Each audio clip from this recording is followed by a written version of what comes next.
He is kicked from the hero's party for being useless, but he turns out to have SSS-ranked skills in everything aside from fighting. Kurt is a 15-year-old boy from a village hidden in the mountains that no one has ever heard about. He always wanted to be an adventurer, so he came to the city and joined an S-rank adventure party, but only as their errand boy. While the other members of his party fight against powerful monsters, he gets knocked out even before the fight begins. Despite this, he is proud that he is a member of a party that is hailed as heroes by everyone, until one day, his party members tell him that he is fired. Kurt is aghast to hear this shocking news and asks what he did wrong, and the party leader tells him that he didn't do anything at all, and that is the problem. According to the laws of this world, there can only be 4 members in a party, and they need to fire him to make space for a high-ranking mage who will actually help them. Kurt tries to plead with the party leader to let him stay, only to get kicked in the guts and knocked out, making him realize that he is living the cliché story of the loser who is kicked out of the hero's party. Luckily, he doesn't keep whining and about it, and immediately reaches the temp agency in the next city to look for a job. Just as he enters the agency building, he meets an overexcited receptionist who immediately starts interviewing him for a job. She is surprised to learn that he was just fired from the party that was promoted to SS rank recently. Kurt gets depressed talking about it, but the receptionist cheers him up by saying that this will look great on his resume. After that, she takes him for an aptitude test to see if he has any hidden skills, but he gets a G for all the combat-oriented skills.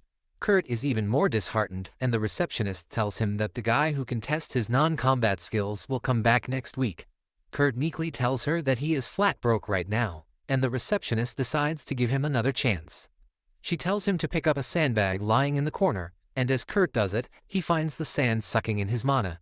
The bag starts growing incredibly heavy, and the receptionist tells Kurt to drop it. She tells him that since he has basic fitness and strength, he can do construction work to earn some money, and Kurt is glad to take up the offer. He goes to the construction site where a grumpy guy looks at his resume and then at his twink-like body, before agreeing to give him a job because they are extremely short-staffed. He tells Kurt that his task is to mix cement and repair the city walls with it, and if he can't use half a barrel of cement in 3 hours, he will be fired. The man leaves without waiting for any questions, and Kurt decides to put magic in the cement to make it stronger since it was common sense in his village. 3 hours later, when Grumpy returns to check on him, he is dumbfounded to see that Kurt has fully plastered 30% of the wall on his side and used up all the cement available to him. He can't believe that a noob can do all this in 3 hours, but Kurt takes his shocked reaction as anger and apologizes. However, Grumpy tells him to come to work for as long as he can and hands out his entire purse to Kurt, saying that he will send the rest of his payment over to the temp agency. Within 3 days, Kurt finishes plastering half the wall around the city by himself, causing panic amongst the rest of the workers. Grumpy notices this and tells Kurt that he doesn't have to come to work from tomorrow, because if he does that, there won't be anything left for those who need the money more than him. He gives him the rest of his payment and tells him to find work that fits his abilities better in the royal capital. But like any other self-doubting loser, Kurt thinks that Grumpy is saying all this only to send him away. He goes to the temp agency and tells the receptionist that he lost his job, when suddenly, they hear a tanned beauty arguing with another receptionist about a job offer. Kurt's receptionist decides to talk to the girl named Ulyssia, who needs a miner to explore a mountain, but she will pay them only if they can find something valuable. The receptionists tell Ulyssia that her offer is not reasonable, but Kurt is desperate enough to ask her to hire him because he has done some mining work back in his village. The receptionist warns him that there's a good chance that he will be paid, and even the girl says that she is looking for a strong dwarf and not a twink. However, she doesn't have any money to hire a dwarf, so she agrees to take Kurt with her. As Kurt leaves, the receptionist begins to fantasize about hiring him to be her submissive boy toy, when suddenly, her colleague tells her that the construction boss has sent a check for Kurt's remaining payment. The receptionist is flabbergasted when she sees that he has been paid 200 gold coins, and she trips on the sandbags. Her colleague helps her up while telling her that these are no ordinary sandbags, but special devices to measure a person's magic capacity, but only people who are on the level of a royal mage can activate them. The receptionist decides to move the sandbags out of the way, but they don't even react to her, and she remembers how heavy they were when Kurt tried to lift them, making her wonder how strong he really is. On the other hand, Ulyssia takes Kurt to her base on the mountain, and tells him that they are going to sleep in the same tent tonight.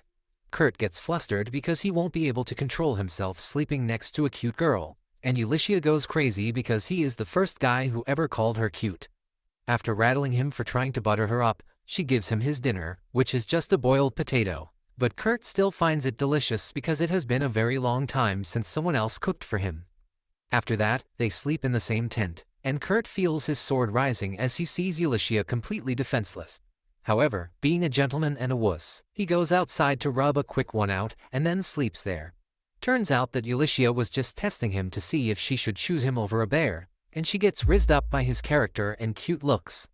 The next morning, she finds Kurt sleeping outside and then notices that he repaired her coat last night too. While she's marveling at his abilities, Kurt wakes up, so Ulysses gets to business and tells him that they need to earn 10 gold coins by the end of the week. However, she has no idea how to actually find something valuable in the mountain, but luckily, Kurt has got her covered. He uses his knowledge to quickly find a rock with crystals inside them that are worth 3 gold coins, and Ulysses can't believe her eyes. In just a couple of hours, Kurt gathers a lot of crystals, but he tells Ulysses that they won't sell for much since they are too small, and that is why he decides to turn them into magic crystals. Ulysses is shocked because craftsmen who can do that are incredibly rare, but Kurt is finished processing one before she even has the time to complain. She is shocked because it takes an hour to make even a small magic crystal, and this surprises Kurt as he begins to think about the masters who can use magic for a full hour and not get tired. Ulysses knows that they are not on the same page here, but she lets Kurt work on the magic crystals. Once he is done, she decides to go to the city to sell them, but Kurt opts to stay back so that he can explore the mountain a bit more. Ulysses goes to the night station and shows them the magic crystals. When they ask her about the documents of origin of the crystals, she shows them a pendant, and the knights freak out because the pendant means she is an adventurer working directly for the royal family. They immediately grant her the permission to use the teleportation device to go to the royal capital, unaware that Ulysses no longer works for the royal family now. Once she reaches the capital, Ulysses goes to her friend Mimiko to sell the magic crystals. At first, Mimiko says that the crystal is not worth much because it is not glowing too much, but when she examines it closely, she offers to buy the single piece for 10 gold coins. Ulysses is dumbfounded by this price, so Mimiko explains that the magic crystals have 10 times the mana inside them, and they don't even glow too much because they are not leaking any. Ulysses tells her that she has 49 more of those, and Mimiko buys all of them from her instantly. Once the deal is done, she asks Ulysses about the person who made the crystals, but she refuses to reveal Kurt's identity without his permission. Even when Mimiko uses her status as the royal court mage to command Ulysses, she stands her ground. In the end, Mimiko asks Ulysses to make sure that whoever made the crystals doesn't go to another country, and also to tell him that he can get a noble rank and the position of a court mage if he agrees to serve the kingdom. Ulysses agrees to her, but starts freaking out as soon as she leaves the shop. She returns to the other city the next morning, and immediately goes to the job agency to inquire about Kurt. The receptionist tries hard to protect his identity, but Ulysses uses the royal pass to read his file. She is shocked to know the things he has already done, and then commands the receptionist to never share any information about Kurt to anyone else. She then deposits the entire amount she got from selling the crystals in Kurt's name, and then heads to the mountain to check up on him. To her utter surprise, Kurt has built a house from scratch in one day, and on top of it, he doesn't think it is a big deal because people in his village used to do such things all the time. Once they enter the cottage, Ulysses tells Kurt that he has been offered the post of the director of Royal Magic Technology Research Lab, as well as the title of a noble for the magic crystals he created. Kurt can't believe that, but when Ulysses asks him about his decision, he decides to refuse the offer because he doesn't think that he is fit enough to command others. Also, he tells her that he is enjoying working as a freelancer right now, and Ulysses suddenly starts feeling conscious. She tells Kurt that she got a lot of money from selling the magic crystals he made, but since she had no contribution in that, she took only 1 gold coin as her fee and deposited the rest in his account. That is why she asks Kurt to work for her again so that she can sell his magic crystals and earn the amount she needs in the form of her commission. He eagerly tells her that he found another good spot to dig out minerals and says that he will get his tools ready, but Ulysses asks him to wait, thinking that he must be tired. Kurt tells her that he got a full 6 hours of sleep, and that totally confuses Ulysses because she doesn't understand how he can do that despite building the cabin. However, Kurt thinks that she is upset because he slept too much since he only got 4 hours of sleep when he worked with the S-Rank Adventure Party. After that, Kurt leads her to the spot he told her about and tells her to not dig any deeper than 50 meters. He leaves Ulysses at that spot and decides to keep digging at the place where they found the crystals earlier. A few hours later, Ulysses manages to dig a football-sized topaz out of the ground, and she is delighted because now she can earn money thanks to her own efforts. She then decides to check up on Kurt, and this time, she is sure that he must have dug a cave already. However, Kurt exceeds her expectations once again, and she finds that he has created a proper mine in the mountain, and even put glowing moss on the walls so that it doesn't need any additional light. Ulysses freaks out, and just then Kurt comes there with a crate of rocks in his hand. Ulysses eagerly asks him how work turned out for him, hoping that he wouldn't give her any more surprises. Kurt tells her that unfortunately he got a lot of useless stones and a little amount of the mineral he was looking for. Ulysses is low-key pleased on hearing that. But when Kurt tells her that the useless stones are called mithril, she is completely dumbfounded. Kurt says that in his village, they mined so much mithril that they just threw it away, and Ulysses feels her mind exploding because mithril is even more expensive than platinum and diamond. She falls to her knees in desperation, but then she asks Kurt what was the other ore he was looking for. As Kurt shows her a piece of the mineral called orichalcum, Ulysses recognizes it as the legendary mineral that is called the Metal of Gods. She asks him how did he find something so rare in this mountain, and Kurt tells her that orichalcum can be found anywhere in the world once you dig beyond 7 kilometers. Ulysses doesn't even have the energy to be surprised even more, and she just confirms that Kurt dug 7 kilometers deep into the ground and then returned to the surface in the time it took her to find one mineral. Just then, the golden rays of the sun enter the mine through the other side, and she realizes that Kurt dug a tunnel through the mountain while mining. But she accepts that as a very normal thing for him. Luckily, Ulysses can use the tunnel as a new path between the village and the nearby city as it cuts the traveling time down significantly. She decides to let licensed merchants use the tunnel to reach their destination quickly in exchange for a maintenance fee, which would be enough to cover her taxes and expenses. A couple days later, Kurt goes to the city where he runs into Bandana, one of the members of his previous party. Kurt gets excited to see her and asks if the rest of the party members are here too, but Bandana tells him that she has left the party. After Kurt was kicked out, the party struggled a lot in the missions and Bandana knew that they were done for. Then there was another incident where their party leader threw a tantrum after he didn't like the food of the most famous restaurant in the city. He trashed the place and left without paying the bill, and the guards started looking for him. He then ordered Bandana to find Kurt and bring him back to cook food for them at any cost. Bandana took his teleportation stone with the excuse of finding Kurt quickly, but she knew that the party leader was going to get arrested, and since their healer was summoned by the church, there wouldn't be any reason for her to return. However, she doesn't tell Kurt any of that and explains that she was fired too. He gets upset on hearing this because it means someone like him can never return to the party. He tells Bandana that he looked up to the party leader a lot, and she just scoffs because she knows something that no other member of the party knows. She decides to change the topic by telling Kurt that she is also a freelancer like him, and since they are in the same boat, they should help each other out. She tells him that one of her friends, who is an Atelier Meister, one of the 15 master craftsmen of the kingdom, needs some help urgently. She asks Kurt to help them for her sake, and the little pushover can't say no to her. He follows the map given to him and reaches the workshop of the master craftsman, where a cute elf opens the door. Kurt gets surprised, thinking that this lowly is the Atelier Meister, but she introduces herself as Michelle, the master craftsman's assistant.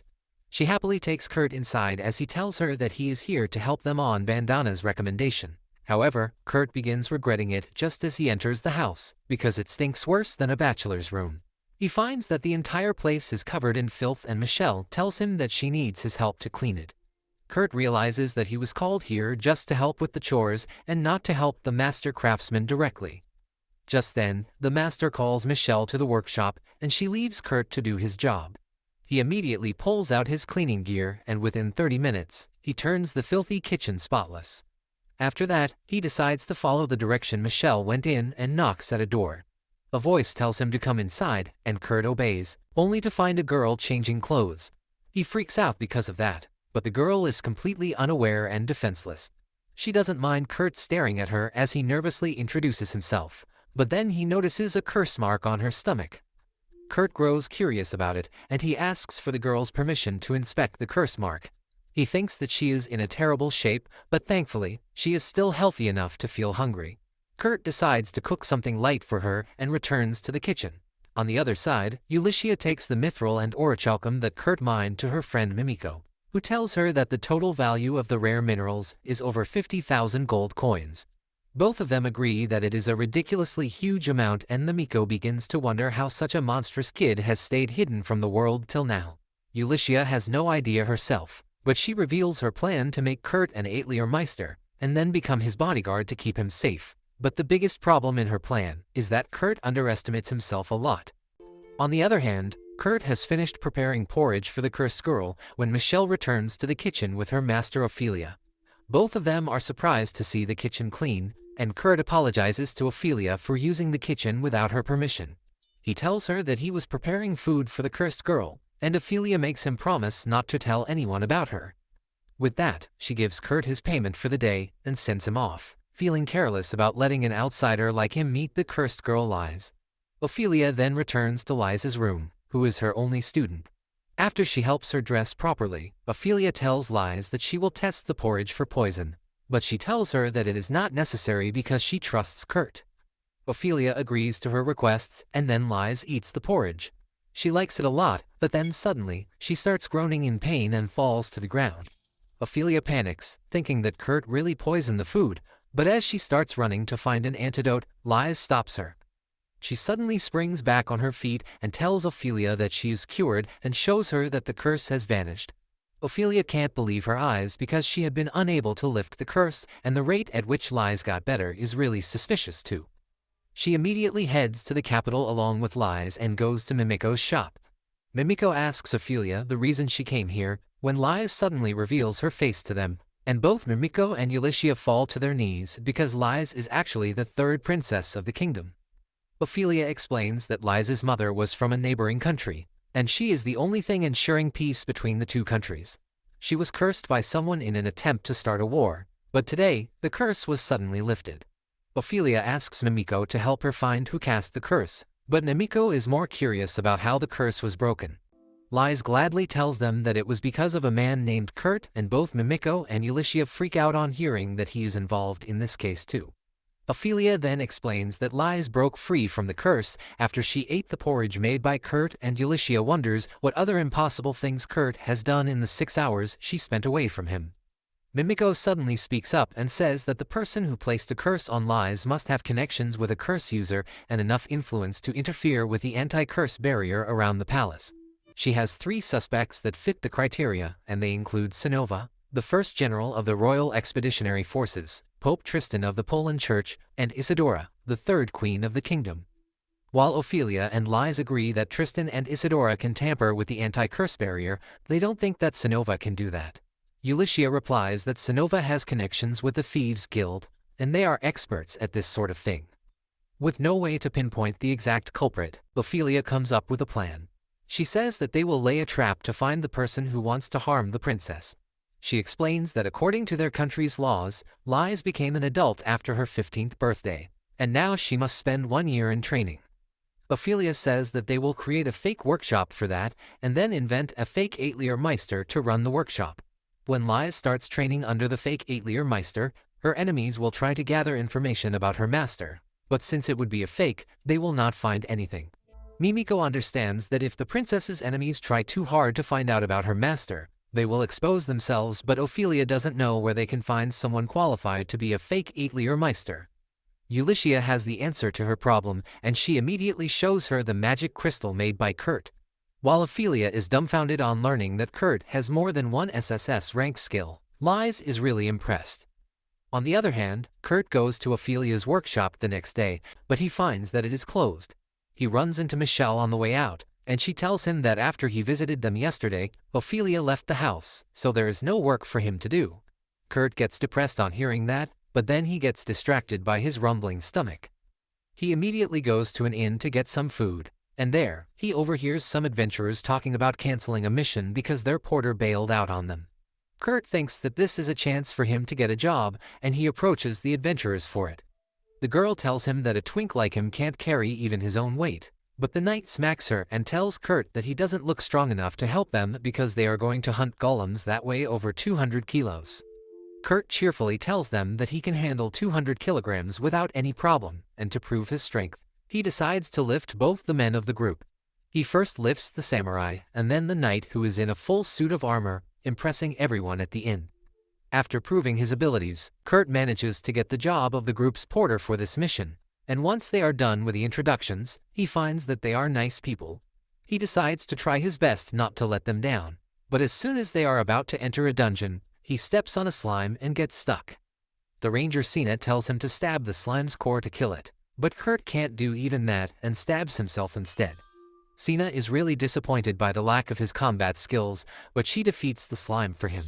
Kurt apologizes to her party for slowing them down, but they tell him that he shouldn't worry about it because his job is just to carry stuff, and it is their job to keep him safe.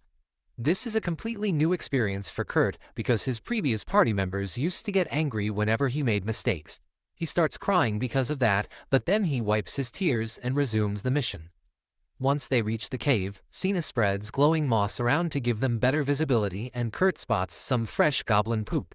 The adventurers tell him that they can handle a couple of goblins with ease, but they will have to run away if they come across a group. They move ahead with that, and Kurt finds something on the cave's wall, when suddenly, the adventurers spot a goblin. They kill it immediately, but the goblin calls its friends before dying. Soon, the sound of goblins starts coming from both directions, and the adventurers realize that they have no way to escape now. Kurt tells them that he has found a secret passage they can use to escape, but the adventurers decide to do something else instead. As soon as Kurt opens the secret door, Sina goes after him, saying that she will help him find the exit, but instead, she shuts the door. Kurt gets confused about what she is doing, but then the warrior and the samurai from the other side tell him that there is no way they can escape with goblins coming from both sides. That is why they have decided to stay and stop the goblins while Kurt and Sina find a way out. Kurt is shocked to hear this, and he says that he will help them fight too, but Sina tells him to shut up because he can't even kill a slime, and he will just be holding her friends back. Kurt is devastated as he realizes that the two adventurers are sacrificing their lives for him, and he can't even do anything to help them. But Sina tells him that they will survive. She tells Kurt that they need to find a way out quickly, but as she spreads the glowing moss around the room, she sees an iron dragon golem and freezes in terror. On the other hand, Ulysses leads Lies to the inn where Kurt is staying, but they don't find him in his room. Suddenly, Bandana appears outside the room and tells them that Kurt went to a cave in the north with an adventurer party. Ulysses rushes outside to see who is talking, but by the time she reaches there, Bandana has vanished.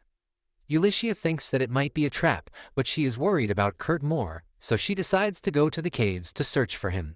Lies says that she will join her because she knows enough magic to protect herself, and Ulysses has no choice but to let her come along. They soon reach the cave, and Lies can identify Kurt's footprints on the floor. Once the hard floor begins and the footprints end, she uses a magic spell to boost her senses, and Ulysses thinks that the princess will improve her hearing to find Kurt. However, this obsessed simp enhances her sense of smell instead and sniffs the walls to find the direction Kurt went in. Ulysses is both appalled and jealous of Lies now, but then she suddenly hears some sounds coming from a distance. She realizes that someone is fighting with goblins ahead and decides to help them, so Lies boosts her strength with magic. Ulysses rushes ahead and saves the two adventurers who are surrounded by goblins, leaving them awestruck. On the other hand, Sina undergoes a mental breakdown because of the iron dragon golems in front of her. She knows that the golems will attack them as soon as they try to get past them, and that means that her party members risk their life for nothing. She gets depressed, but Kurt tells her to cheer up because they are going to escape. Sina thinks he is delusional, but then Kurt walks towards the dragon golems calmly. She panics as the golems activate and attack him, but Kurt dodges their attacks and climbs on top of them in a split second. Then, with a single strike of his dagger, he breaks the golem's tail. The dragon golem tries to attack him out of desperation, but Kurt dodges that too, and then breaks its head with another hit. Sina can only stare at him in terror and awe as Kurt swiftly dismantles the golems one by one. She asks him what the hell did he just do, and Kurt simply tells her that he used to mine iron golems back in his village. Just then, Ulysses kicks open the door looking for Kurt. and the stunned Cena begins telling her how he destroyed the iron golems with his dagger. Ulysses finds it hard to believe too, but then she decides to deal with the more important things first. She tells Kurt that the adventurers he came here with are fine, and she has important news to share with him. She tells him that a new Atelier workshop is going to be formed soon, and she is going to work as a bodyguard there. She asks Kurt to work at the workshop with her because Ophelia highly recommended him after his work at her place. Kurt gets happy to hear that, but he hesitates since he feels that he needs to work with the adventurer party. However, the adventurers tell him that he should not let this golden opportunity slip from his hands. Ulysses adds that since the workshop is new, they need a lot of workers and decides to hire the adventurers too. Everyone gets happy with the arrangement, and then Ulysses tells Kurt that he should get his non-combat abilities evaluated before he starts working at the workshop. Kurt agrees with her and reaches the temp agency, where Mimiko has arrived from the capital for his assessment. Once the assessment is done, Kurt goes out partying with his adventurer friends, but Ulysses goes to talk with Mimiko about the results. Mimiko tells her that she told Kurt that he had B-rank skills in cooking, cleaning and mining, and C-rank abilities in the rest of the things. However, that was just a lie, and he had SSS rank abilities in everything. Mimiko says that it is a good thing that she did the evaluation because it will be incredibly dangerous if the news goes outside. Just as she says this, she hears a whimpering sound and turns around to see the receptionist trying to shut her ears to convince Mimiko and Ulysses that she didn't hear anything. If you liked this video, please consider subscribing and watch the video on your screen next.